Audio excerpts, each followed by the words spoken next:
Hello, and welcome to Sydney, specifically Kenny's on Charlotte Street. Kenny's is one of the many local chains. It is maybe your favorite, maybe it's not your favorite if you're from here. It is like many things. It is the one that we started associating with, and then it just became the place. It is my son's favorite pizza, therefore by definition, it is the familial pizza place. My name is Ian, and today we're talking about my article, Food Performance in Cape Breton. What's its full title? We are talking about my article, From Lobster Suppers to Combination Pizza, Food Performance in Cape Breton. This was written for a collection on food that the university put together, actually the philosophy department. Scott Stewart and Sue Korol had a lecture series that they organized, and it was on food. And this was actually a companion piece to a piece that my colleague Holly Everett contributed, because she came to the speaker series, and then hers was on seal flipper pie and how it falls outside of the tourist market. Seal flipper pie, being from Newfoundland, is exactly what it sounds like. It's pie made from seal flipper, and it is a hard sell. And it doesn't really work, seal meat in general doesn't really work in the tourism aspect of Newfoundland because of all the connotations of the seal hunt, the aspect that it is a level of cruelty, and I leave it to people other than I to determine how they wish to feel about the seal hunt. But suffice it to say, it hasn't really worked as a tourism enterprise. And interestingly enough, there's many Newfoundlanders who will sort of defend the sanctity of seal flipper pie and the seal hunt and so on, but particularly the food, despite the fact that they would never eat it themselves, not because they are disgusted by the hunt, but because it's not actually that nice a thing. It's a fairly sort of gristly and greasy thing. So many people will advocate for it as a proud heritage food, but don't actually like it. So this article was about food and tourism in Cape Breton. And one of the things that I think is a point is the way that Cape Breton doesn't necessarily have a huge amount of specific foods identified with it, in part perhaps because even though it has a strong agricultural economy, it doesn't necessarily have a strong agricultural identity. So that's been an issue. So unlike, say, the Annapolis Valley and sort of the fruit basket of the province, or unlike other regions, we don't necessarily have that. We do have our fishery, of course. So often food is associated with fish, and particularly lobster. And lobster becomes a very large part of that food identity and part of the tourism of it as well. So we'll have lobster restaurants in the summer. There's just be a lobster festival. I don't think Lobster Fest is still a going concern. And as the article suggests, lobster is very much part of the rites of intensification, rites of passage, often when someone is being brought into a family. And I use that description that my student Bernadine Ryan talked about, and relied heavily on her work, as you know if you've read it, where the lobster supper became this sort of de facto rite where someone was brought into the family for the first time, two new people, one slightly more adventurous than the other, and the entire family put on this, there's no better word for it than performance. Everything was laid out, and the lack of gentility of eating lobster was sort of the point of it. And so having endured everything, including the kicking the bucket so that the live lobsters rattle at the last minute, and startling people, and the official dropping in of the lobster into the pot, and then the sort of the quiet, save for all the mouth sounds that happens when it's being actually consumed, and the ripping open of the flesh with the fingers. It's a very visceral experience, and meant that viscerality is meant to distinguish it from, I guess, soft Central Canadian foodways. So lobster is prominent part, but of course lobster isn't distinct or unique to Cape Breton, and Maine has a strong lobster economy and lobster identity.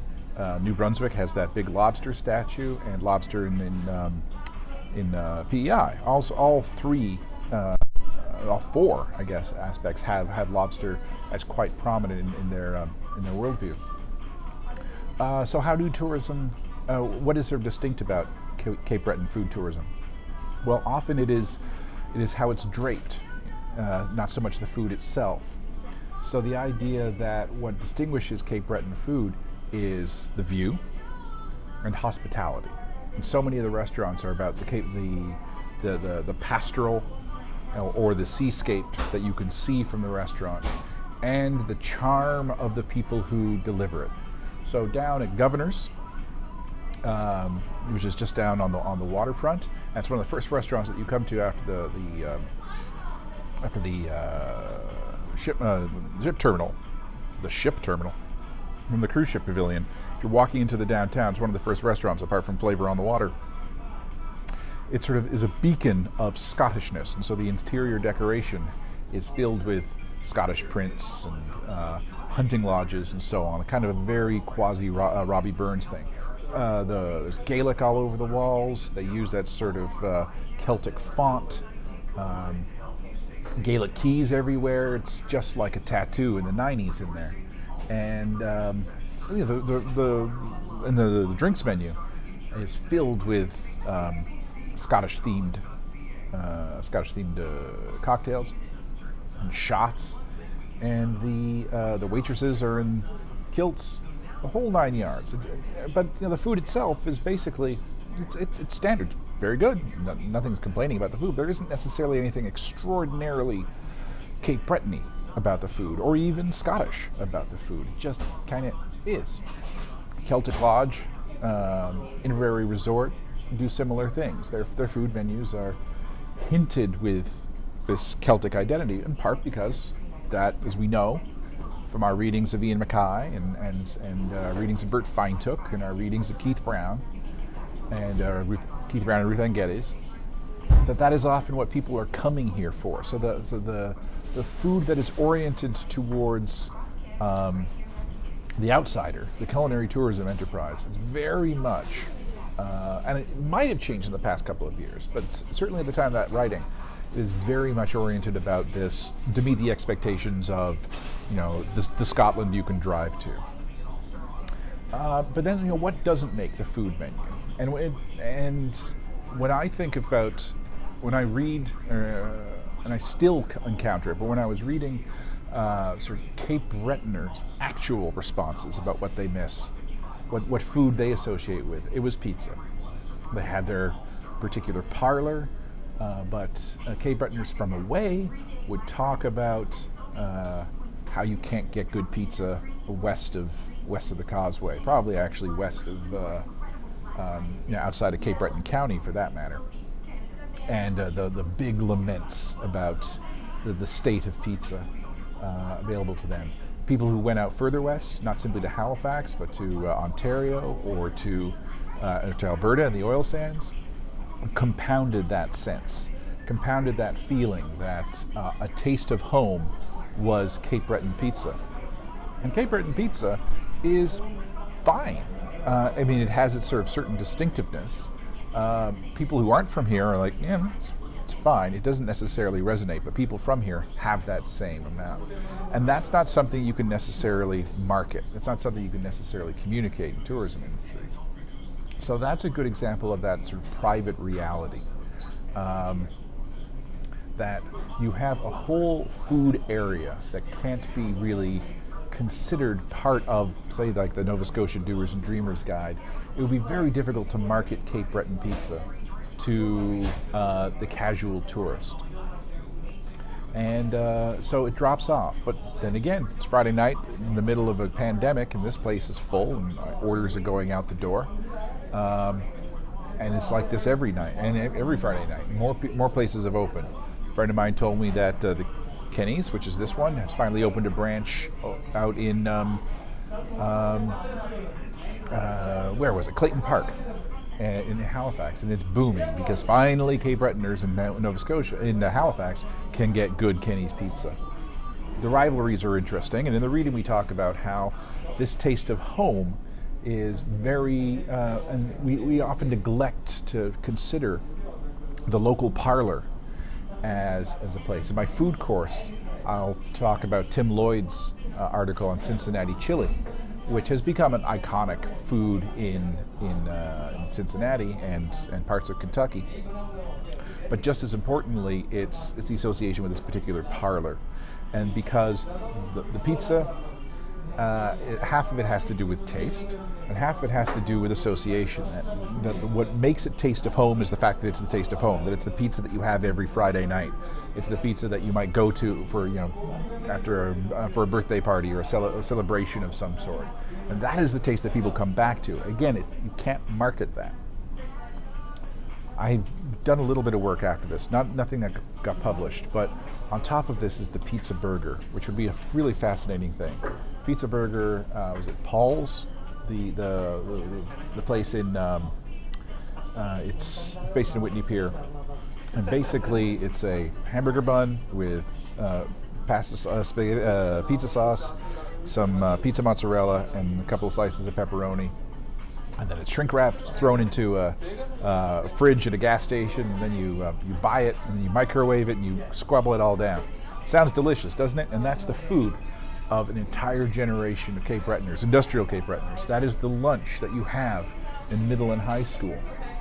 And half of you, if you're watching, you have no idea what I'm talking about, and half of you are like, my God, Ian, now I want a pizza burger more than anything. So, but again,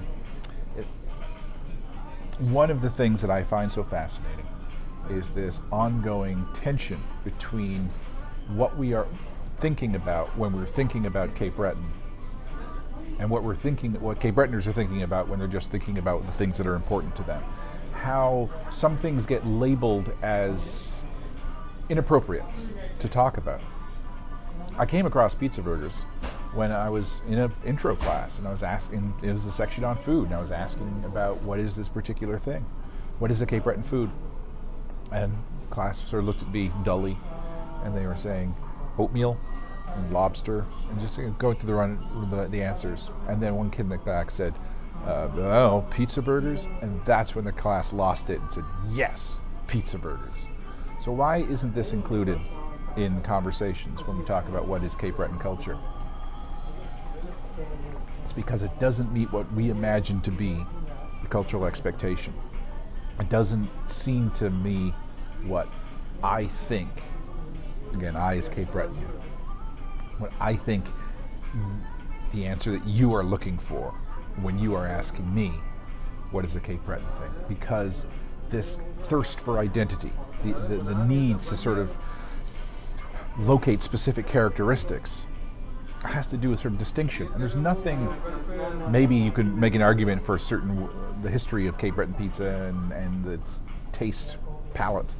There's nothing particularly distinct about Cape Breton pizza. And we're looking for distinctiveness. And why do we this desperate need to be distinct? What is it about this place that requires and impels us to make these marks of distinction? It's an interesting question. It's a question I'm not going to answer in this video, but it's one that is sort of constantly present here, and it's present in other places as well. But here is the area under discussion right now. What is it that makes us sometimes afraid to indicate what we hold in common with other places? So I snuck in here in order to film this. I didn't ask permission. I did buy a slice and I've eaten some of it. And then I looked in the camera, the selfie part, and hoped that I don't have sauce on my face. I'm pretty sure I didn't. I didn't subject you to watching me eat, or worse, listening to me eat through the microphone. So I'll save you that. And there's not much else to say. And I want to get back to this pizza before it gets deathly cold. So, once more, my name is Ian. We've been talking about my article, combination from lobster suppers to combination pizza, food performance in Cape Breton. As ever, my friends, I wish you nothing but the best. Be well.